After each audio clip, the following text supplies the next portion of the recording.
श्रीमती महुआ माझी, प्लीज। माननीय उपसभापति महोदय, हार्दिक धन्यवाद कि आपने मुझे बोलने का अवसर दिया। आज मेरा मेडन स्पीच है, इसलिए मैं अनुरोध करूंगी, विनम्र अनुरोध कि मुझे कुछ अतिरिक्त समय मुहैया कराया जाए।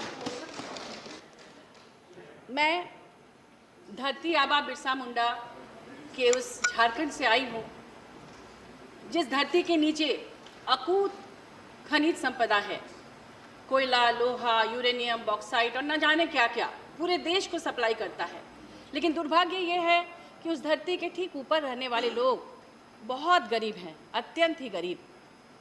आज हम अपने माननीय राष्ट्रपति द्रौपदी मुर्मू जी को लेकर गर्वान्वित महसूस करते हैं। आज पूरा आदिवासी समाज आपकी तरफ देख रहा है, आशा से, बहुत ज़्यादा आशा से कि निश्चित रूप से उनकी समस्याएं दूर होंगी।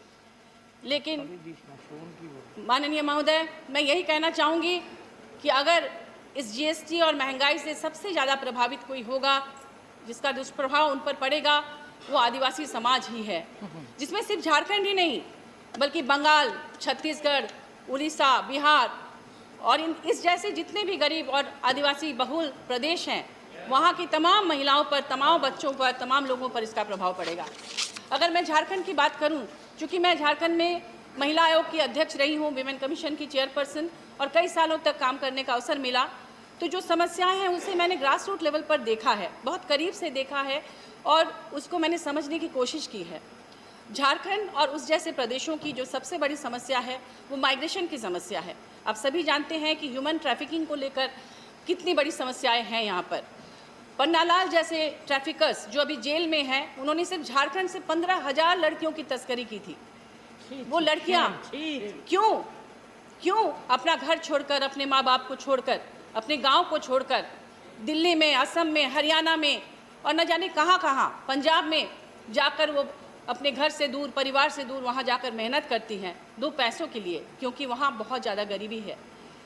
और उसमें अगर उस पर महंगाई की मार पड़े तो आप समझ सकते हैं कि उनका भविष्य क्या होगा। और वहाँ जब उनको ट्रैफिकर्स ले जाते हैं तो उनको जो काम बोल कर जाते हैं वही नहीं, बल्कि उनका शारीरिक, मानसिक, आर्थिक हर तरह का शोषण होता है। इसकी पीड़ा आप सभी जानते हैं और इसका प्रभाव हमारे देश के तमाम आदिवासी बहुल क्षेत्रों में होता है। आप जानते हैं कि मध्य प्रदेश में कितने सारे आदिवासी बहुल क्षेत्र हैं, तरह तरह के आदिवासी। हमारे झारखंड में 32 जनजातियाँ हैं, जो कि उसमें से प्रिमिटिव ट्राइब्स हैं, 7 प्रिमिटिव ट्राइब्स हैं। उनकी जीवन शैली, वो इतने गरीब हैं, अभी तक उनकी स्थिति नहीं सुधरी है। मैं ये भी कहना चाहूँगी, जो अनसेफ माइग्रेशन है उससे सिर्फ महिलाएं ही नहीं या पुरुष ही नहीं बल्कि बच्चे बहुत ज़्यादा प्रभावित होते हैं। हम स्कूल की बात करते हैं, स्कूल के लिए हम लोग इंफ्रास्ट्रक्चर देने की बात करते हैं, किताबें देने की बात करते हैं, हम उनके लिए आंगनबाड़ी केंद्र में मिड डे मील की बात करते हैं। लेकिन आपको पता है कि कितने बच्चे वहाँ जाते हैं? वो अपने माता पिता के साथ दूसरे राज्यों में चले जाते हैं। उनका भविष्य अंधकार में है, उनका भविष्य कौन देखेगा? ये सारी चीज़ें गरीबी की वजह से है, महंगाई की वजह से है। इस पर ध्यान देने की ज़रूरत है कि एक व्यक्ति अपना घर, अपना गांव छोड़कर क्यों जाता है। आपको मैं बता दूं कि हमारा पठारी इलाका है जहां पर बारिश के दिनों में सिर्फ खेती होती है, बाकी महीनों में वहां पर कोई भी आजीविका का साधन नहीं है। दुर्गम क्षेत्र हैं, वो शहर आ नहीं सकते और आना भी और रहना भी बहुत महंगा होता है, जिसकी वजह से उन्हें दूसरे राज्यों में जाना पड़ता है। वहाँ पर जाकर वो मजबूरी में काम करते हैं और यहाँ पर जो उनको ले जाया जाता है अनऑर्गेनाइज्ड सेक्टर्स में, जहाँ पर उनको पता नहीं होता है कि कौन उनके मालिक हैं। मानिए ये मेरा मेडन स्पीच है जी। अनऑर्गेनाइज्ड सेक्टर में उन्हें पता ही नहीं होता है कि उनके मालिक कौन है। वो एक जगह से दूसरी जगह, दूसरी जगह से तीसरी जगह ऐसे ही घूमते रहते हैं।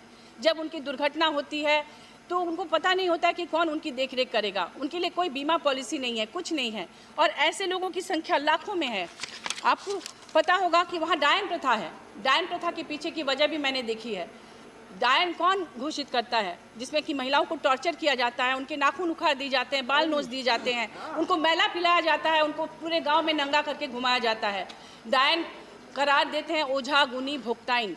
आखिर क्यों लोग ओझागुनी की बात सुनते हैं? इसलिए सुनते हैं कि गरीबी की वजह से वो जब बीमार पड़ते हैं तो डॉक्टर के पास नहीं जा सकते, फीस नहीं दे सकते, तो वो जाते हैं ओझागुनी के पास झाड़ फूँक करवाने के लिए।